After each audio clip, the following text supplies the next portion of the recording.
speakers today are from Hub International. We have Neil Staley, who is the Senior Vice President of the Benefits Division at Hub International. He has been working in the benefits industry since the early 1990s and established the Employee Benefits Division of Mars, Maddox, and Associates Insurance Services, for whom he worked for more than 21 years until they were acquired by Hub. As a certified PPACA healthcare reform professional, he is considered an expert on the implementation and compliance relative to the ACA. We also have John McFeeters. His role at Hub is to provide individual claims. He's a regional workers' compensation claims advisor. His role is to provide individual claims management to employers, to help reduce reserves on existing claims, recommend changes to prevent future claims, and help streamline communication between the employer and the insurance carrier. Using his past experience as a claims adjuster, John takes a proactive approach to minimizing claims, ensuring that treatment continues as outlined by the doctor for the injured worker, reserves for the anticipated treatment are accurate, and the employer returns to work as soon as possible.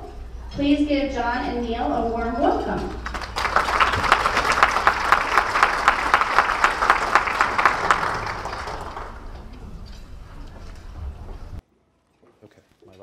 Hello, hello. Perfect. Okay. So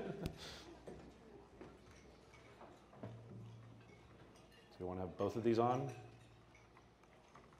Well, I'll leave it on right now. So, sorry. No, there's no real. Okay. It's really bright up here. So sorry for those of you that I can't quite see, but for those of you that I can here in the front row, great. Now, we're going to talk about bending the workers' compensation cost curve. And in order to do that, we really need to talk about kind of 6 real key factors in those particular areas are the current state of the workers' comp market, non-work comp related influences, changes in 2017, the X-Mod. We're also going to talk about non-conventional programs and an update on healthcare reform. So, quick poll for you guys. For those employers out there, how many of you have had no workers' compensation claims in the past 12 months? If you just raise your hand.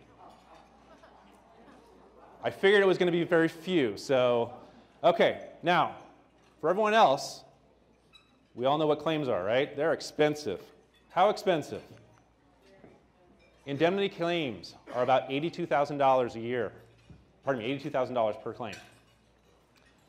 Of that, about $41,000 is just the medical costs alone. Yeah, pretty significant there. Indemnity of those claims, $29,000. Yeah. So what does that mean? They're still going up, those costs. Tick, tick, tick, tick, tick, tick, tick, tick, tick. But for the carriers, what does that mean for them? Well, the combined ratio for the carriers is about 94%. Which means that for every premium dollar that they bring in, they're only spending about 94 cents out of that. So 6 cents out of every dollar, they're still making some pretty good money. So what does that mean for you guys? Well, rates are declining. Good news, right? Rates are down. Rates are $267 per $100 worth of payroll, which is down about 12% from January of 2015. But wait, there's more. Good old California. Where does it fit in the nationwide cost for workers' compensation claims? Well, an Oregon study was done. Boom. We're the highest cost. Highest cost across the board for all the states in the nation. What's California doing about that? Well, they're trying to make some changes. Those changes are, they're looking at an 8% rate reduction for July of 2015 or 2017. It's advisory. It's one of those things where it depends on the particular carrier that's going to be looking at that. So, but rates are still, even with those ongoing and upward trends, rates are still expected to decline for 2017 and potentially 2018, depending on situations. Now, what does that mean for you and your premium dollars? Well, minimum wage. With no other things changing, minimum wage went up, right? So if you have 25 employees or more, you're at $10.50. If you have 25 or less, you're at 10. But either way, if all factors remain the same, your payroll has increased from past years. So in addition to that, we've got changes in first aid as of January 1, officer exclusions, and X-Mod calculations that have all changed as of January. So between that, what other influence do we have? Well, our lovely and infamous good old marijuana. Yes. Now, we all know, obviously, Colorado, Seattle, Washington, California, those are some of the states that have changed their ideas and conceptions about marijuana and its use. Some of it now is, it's a reasonable accommodation. Oh, we need to do, okay, well, that's fine. But for you as the employer, what does that mean? You guys can still test for drug use. The key part of this is, it's illegal under federal law for an employee to use or possess marijuana while working. So, how do we take care of this? Well, you can terminate them if they're found positive by making sure it's clearly written in your policy. So what language do you need? You guys are probably wondering. Well, the key part of this is the last little bit of that last bullet. State or federal laws. Most of you guys probably have state laws in there or no clear delineation, but you want to make sure that you have state or federal laws. That's the key part of this. Am I going too fast for anyone? Is lunch good? Okay, just making sure. In addition to that, we've also got healthcare reform.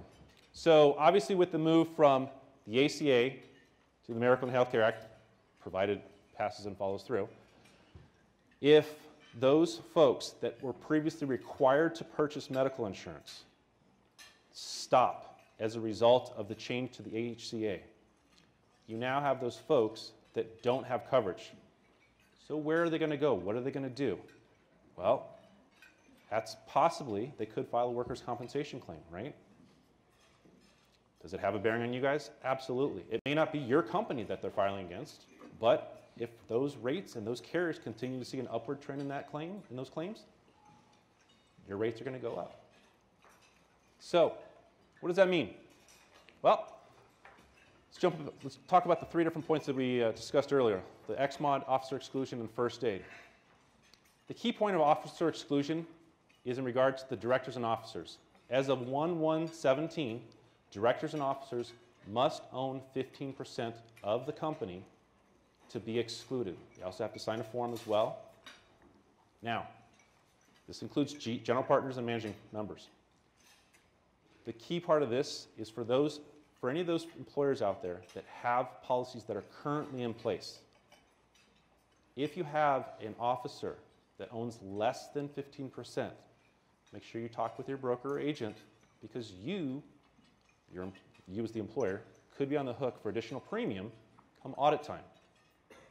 So last thing you want to see is an additional premium coming in where it's X dollar figure and you didn't expect it because most times officers are making pretty good money. First aid. Well, first aid. Good old first aid. As of January 1, all claims, all expenses need to be reported. Why? Well, they're trying to make the misclassification of claims a little more clear. So this means, currently right now you've got employers out there that may provide medical treatment, 6 PT visits, some medications, and they may consider it first aid. Well, it's really not. The definition of first aid hasn't really changed at all. But the key part is reporting it. That has changed. All medical costs, all expenses need to be reported to the carrier. So, what does that mean? For those of you that have had first aid programs in place, it's typically about a 1% to 3% savings. Now, with those programs being eliminated, that savings goes away. In addition to that, you've also got, sorry, I can't quite see that. In addition to that, you've also got, in addition to that, you've also got employers that still pay for their own claims, and that no longer has a bearing on your XMOD. So what does this mean to you guys? If you guys decide that you want to pay for those claims, that's fine. You can, but that information needs to be reported over to the carrier. Where do those dollars go? Those dollars are lumped into the under 2001 figure. So it's kind of a big pool, big bucket. Frequency is not the issue though. It's the cost. those claims have a direct dollar for dollar impact on your XMOD. So take a look at that, see if you've got claims that you can eliminate from the get-go. Some of those might be, return to work programs, loss control prevention. What can you do to minimize those claims? Can you change policies? Can you change procedures? Can you change processes? Think about that. Now, the one thing I did want to make sure that we notated, for those folks that did raise their hand that had no claims for the past 12 months, depending on how far back you go, a first aid claim could have a significant bearing on you. And the reason why is, for those folks that only have one claim, if you have one claim, the maximum amount that your XMOD can be hit with for that one claim is 25% above your best possible mod. If you add a first aid claim to your XMOD, that 25% goes away, and the value of the value of the claim goes in.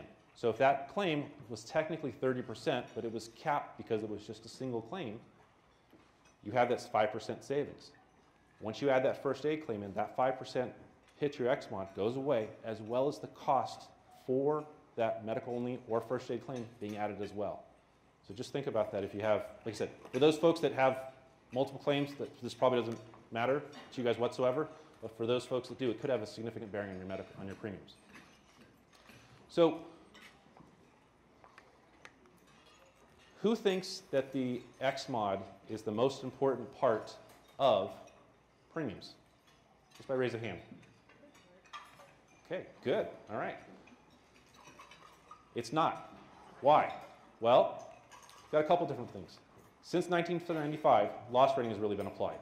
So what does that mean? It means underwriters really know what they want to charge for your premiums before they even apply the experience modification. Now, your XMOD, if you have 100%, if you're running about 100% XMOD, you're still probably paying more than your competitors. So, are you at a cost disadvantage? Absolutely.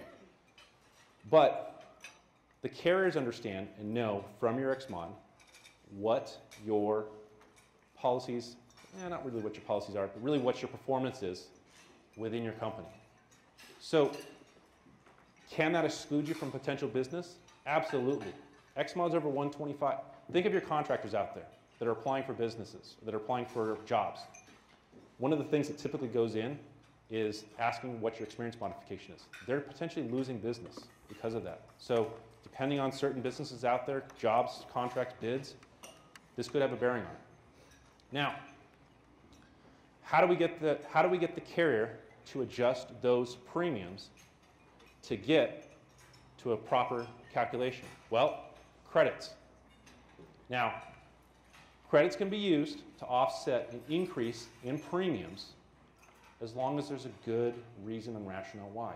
So again, like we were talking about, if you've changed policies, if you've changed procedures, if you've changed a vendor, if you've outsourced staffing, that information, make sure that that's conveyed over to your broker, agent, whoever, so that that information can be then conveyed to the carrier.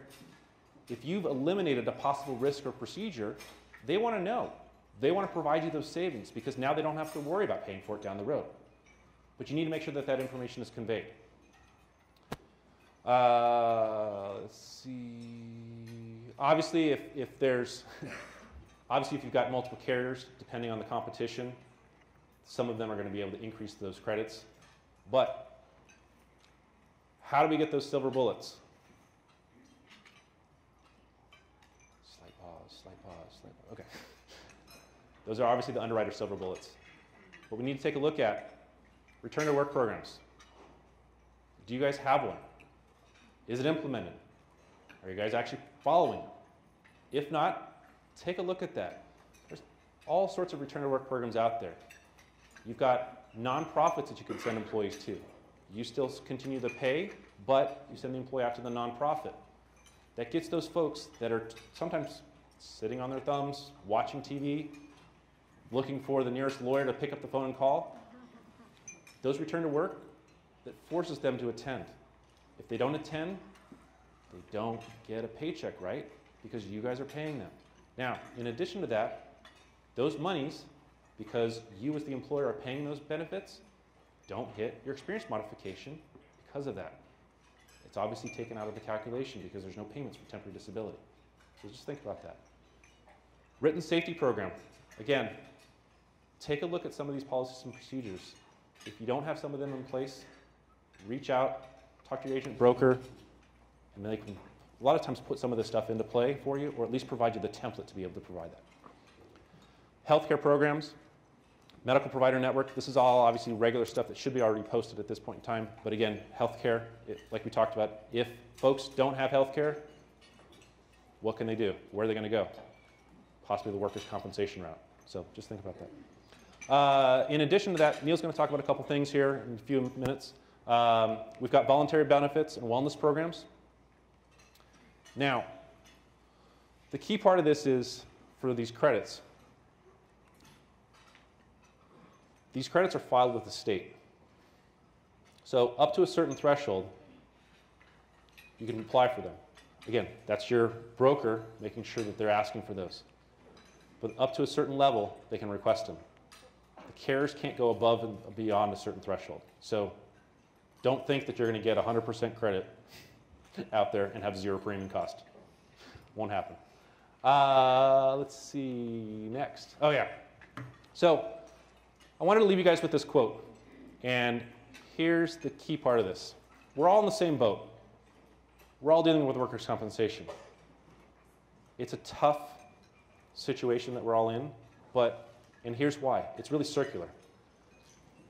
I'll read this to you. There are also incentives for workers and their medical providers to over-report injuries or illnesses as work-related. The 100% coverage of medical costs under workers' compensation creates incentives for both groups to identify a work-related cause when the etiology of an injury or illness is uncertain. So make sure you're talking with your medical clinics, make sure you're discussing with them, make sure you're providing job descriptions. Those key parts help minimize your claim and obviously bend the workers' compensation cost curve. I'm going to pass it off to Neil here for a second, but we got to change up some mics, so give us a second.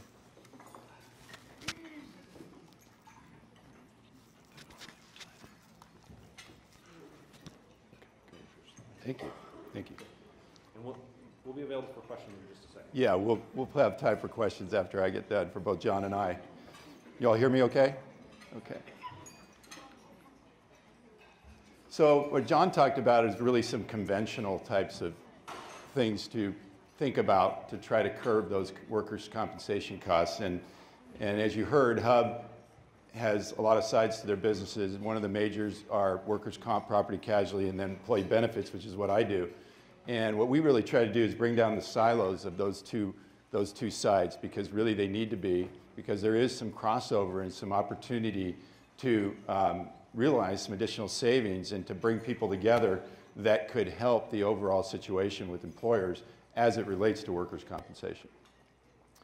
So the first thing I was going to talk about is voluntary benefits. It's kind of odd, what voluntary benefits, what does that have to do with workers' comp? But there was a study that was done by Research Now and AFLAC, conducted, I believe, in 2014 there, about 945 employers. And what it found is that just simple short-term disability and accident policies on a voluntary basis, in other words, no cost to the employer at all, 40% of all companies providing access to accident insurance experience declines in their workers' compensation claims. 31% saw a decrease in worker absenteeism in that same group. 36% on the voluntary short-term disability side saw declines in their workers' compensation claims. 30% saw a decrease in the worker absenteeism for voluntary short-term disability. Now, obviously, in the little footnote right down there at the bottom, this isn't supposed to be a replacement to workers' compensation by any means. But what it does is why does it work? It takes those that are hurt off the job, they have protection. So it reduces the classic Monday morning, Friday afternoon claims, okay? Because it's a very easy thing for them to do, to go get care. It's an accident, and it wasn't on the job. It's going to be covered by their accident policy. Employee has the funds for treatment, and so the small off-the-job injuries are treated, minimizing risk of larger injury occurring on the job, excuse me. The third thing is that it's just the ease of filing. These simple little policies that are really inexpensive to the employees. It's very easy for them to file these claims, and it might be even easier than try to go through the workers' comp situation if it's really not, or if it's one of those gray area situations, it's really not a workers' comp claim. So we have seen that that does curb that. So you can see that's an area where we have a little bit of crossover, and we work together with our partners, John and his team, on these with clients where we have both sides of the insurance products and talk about these things, as opposed to just like, yeah, we put in voluntary benefits, you know, but why, you know? The other area that I'm going to talk about is bending the curve with workplace wellness. Okay, we all hear about health and productivity, workplace wellness. You know, what do all those things mean? What is, you know, there's all different levels. At Hub, we really like to take a kind of a crawl, walk, run approach. It's not something that somebody should just all of a sudden have a full-blown wellness program, because it's difficult to do, and it usually isn't successful if it's done all at one time. But there's several areas about wellness that have changed over time, where it's not just about physical health wellness. There's financial well-being, there's diverse workforce impact, mental health at work is a huge thing. Linking safety and wellness. So this is an area where John and I want to work together, where we tell the clients, like, you have a safety program, you have a safety committee, you have all that, you have a wellness program, or you may be thinking about a wellness program. But why not put those two together and make sure that everybody's talking, and I'll show you why that makes sense.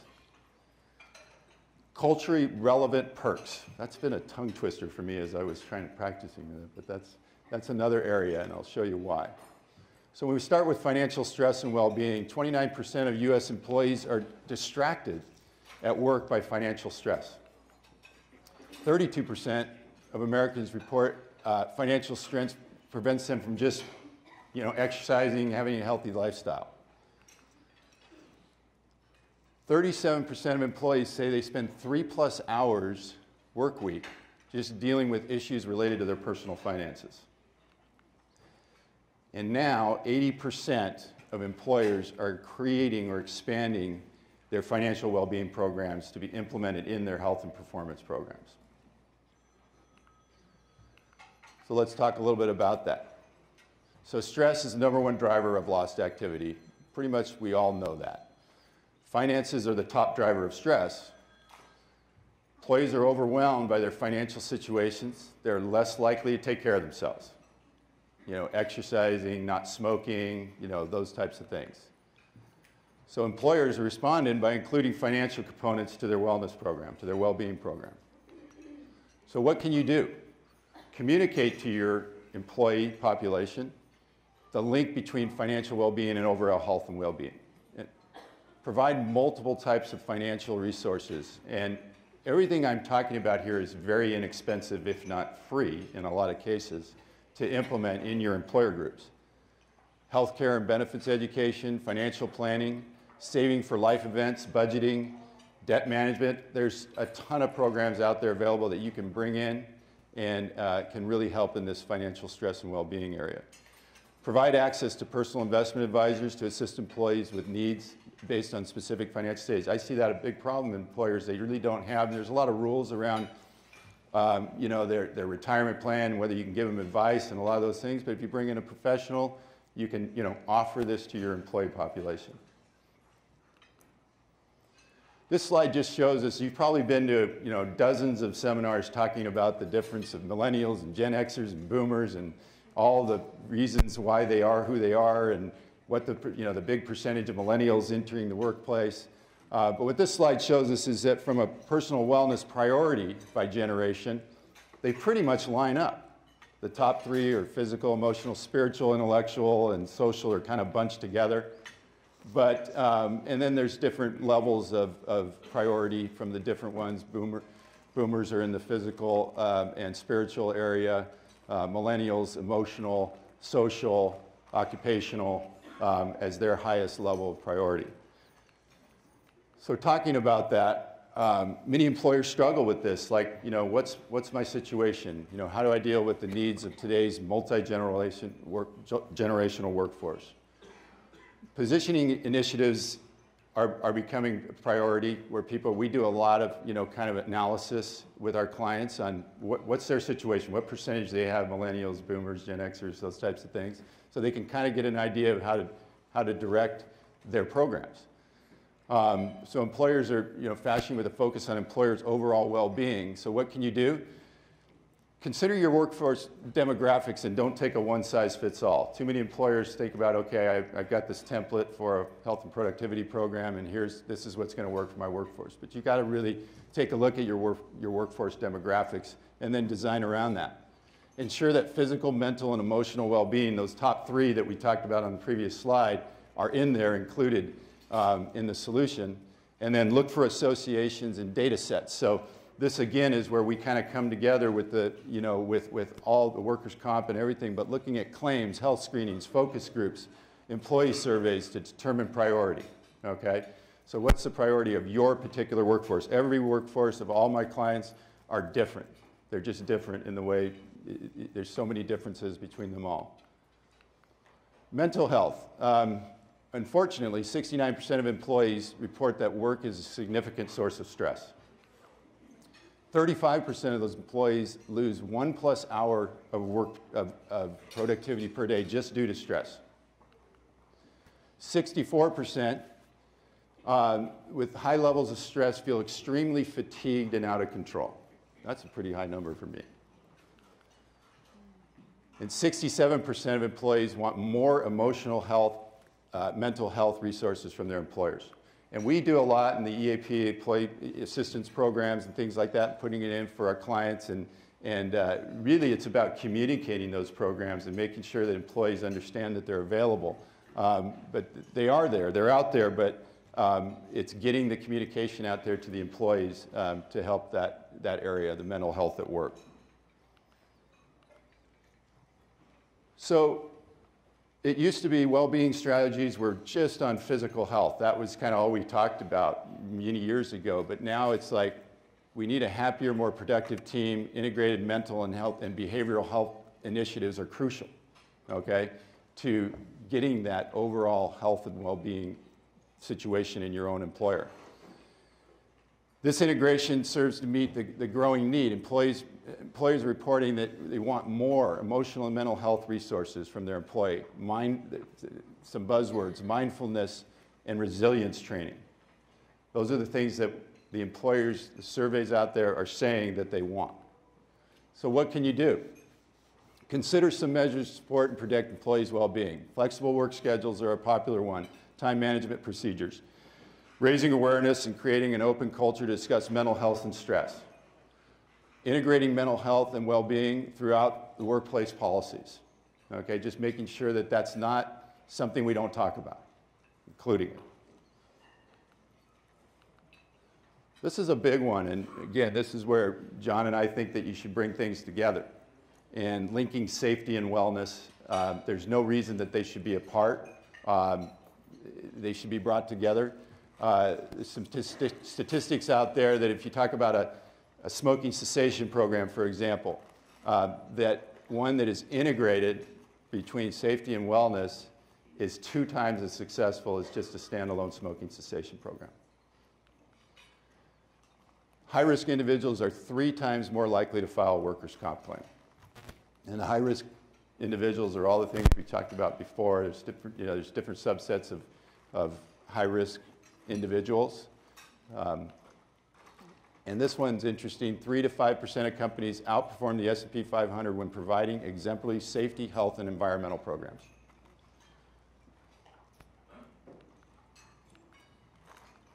So linking safety and wellness, health impacts safety and safety impacts health. I think that's the way that people should look at it now. We didn't used to look at it that way. So why not bring them all together? By breaking down those silos that exist between those 2 programs, employers are experiencing the magnified impact that comes from aligning safety and wellness. So what can you do?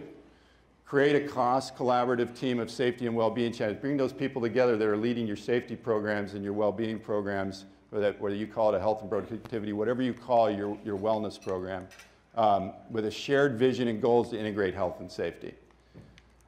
Aggregate and analyze different types of data. So now again, we're bringing different data and we're trying to cross-reference it all. Health screenings that are done maybe for your wellness program, but then you got your workers' compensation data, and then you've got your absenteeism rates and your medical claims. So all of that stuff should be brought together to aggregate and analyze. Engage risk management and absent management teams as well. So put them together. Culture and perks. So organizations that create a culture defined by meaningful work, deep employee engagement, job and organizational fit, strong leadership, outperform the S&P 500 by 325% on retaining top talent, attracting and retaining top talent. In addition, 56% of employees in this same survey said that they would trade a standard salary increase for certain perks.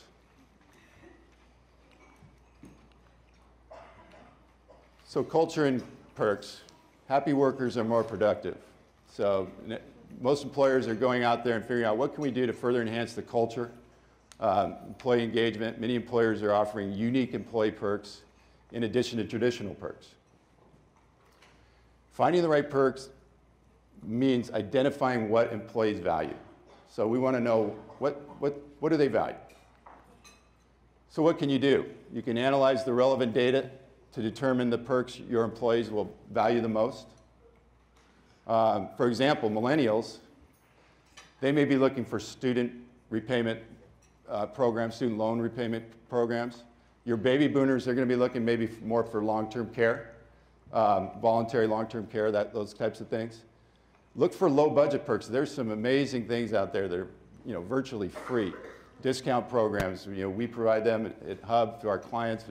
It's just amazing the engagement they get from their employees by just offering, discount programs, on-site services, elder child care support, things like that.